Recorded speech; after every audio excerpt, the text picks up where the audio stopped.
He did one thing that's a little bit sneaky maybe. When he was working, he took a photo of a whiteboard. Now, any of us who work in offices know that there are some really embarrassing things written on whiteboards, okay? And photographing them is not that sociable.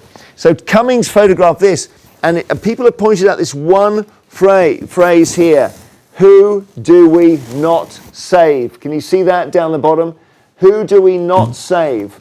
That is the phrase on the whiteboard. So that almost a sense, Gemma, that they were beginning to calculate the deaths.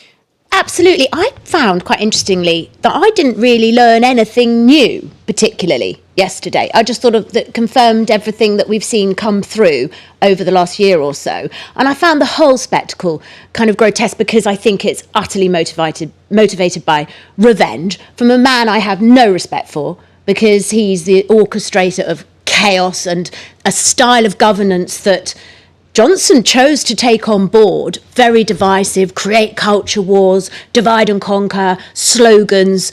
And, and he admits all of this himself. That day when he went off to Barnard Castle, I remember it so clearly, watching that press conference, it was a hard time for everybody, doesn't matter your circumstance, in lockdown, horrible stuff going on. And Johnson came out and said he acted with integrity. This man who didn't, he took us all for morons, clearly lied, was then defended by everybody in government, all the people that he's now shoving under the bus. And I don't forgive them for that either. Wow, so you're almost defending Boris against Cummings. No, I'm not. I think they're as bad as each other. Johnson chose, I never call him Boris, he's not my mate. Johnson chose to put him in that position of power, this malevolent character. And he gave him so much power. What did he expect? And he supported him in those lies. This is the famous whiteboard photo right here. We've got our own whiteboard because we put some of the greatest hits on this. So you can see here what was said. So where do we even start? Johnson was mentally unfit for the job, says Cummings. This is from the Cummings evidence yesterday. Johnson changes his mind 10 times a day. He said he'd rather see bodies pile high than have another lockdown.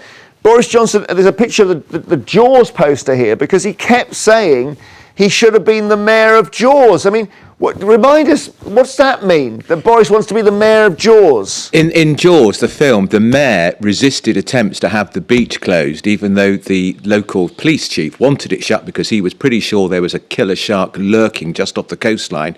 And of course, the police chief was right. There was a killer shark, so it's odd that Boris wanted to be to be the mayor. Although I think it's noble, actually, a noble thing for a Tory prime minister to want to try to not shut the entire country down. I've heard Boris Johnson speak after dinner, and he does tell, the mayor of Jaws is a hero. Yeah, no surprise. Yeah, so here he says, also he lays into Carrie Simons, Boris Johnson's partner, fiancée. She went crackers over a story about her dog Dylan. It then emerges the story was that Dylan was too sickly to make it through the next reshuffle. So that was the Dylan story. But Boris said COVID was no worse than swine flu. Here's the amazing thing. He wanted Chris Whitty to inject him with COVID live on TV. Yeah, I think that might have been some, hopefully, strange throwaway comment. At the beginning of this pandemic, what alarms me is when they were talking about having chickenpox parties, it's not like they didn't have any images at their disposal. I remember being on this show in around February saying, why is everybody coming back from northern Italy? You can see the intensive care units there with loads of people dying.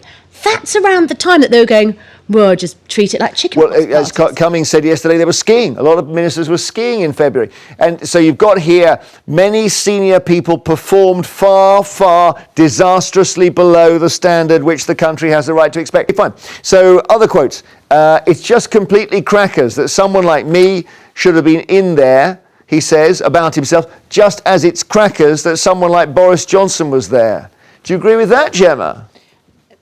Yes.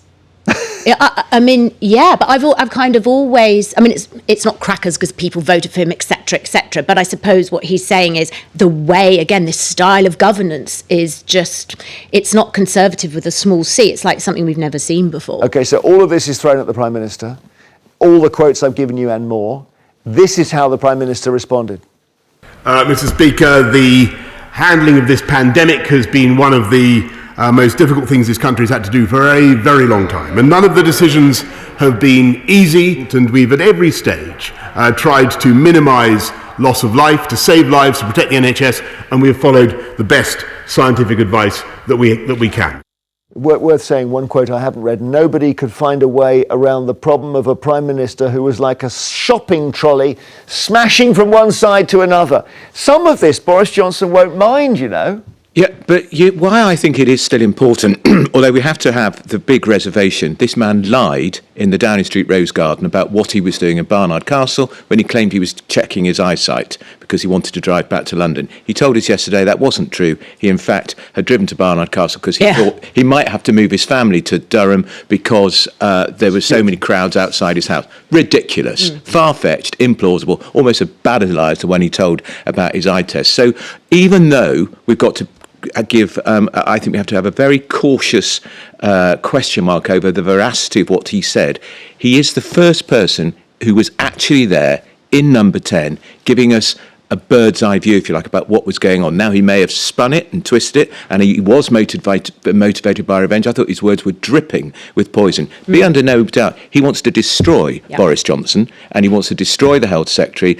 He's never been a member of the Conservative Party. He feels utterly betrayed that Boris fired him. This is a sacked man lashing out, and he's been doing it for months and months and months. I've written about this in the Mail today. Boris Johnson, the day Cummings left, had a nice cup of tea with him in number 10. They chatted for an hour. They were going to stay in touch.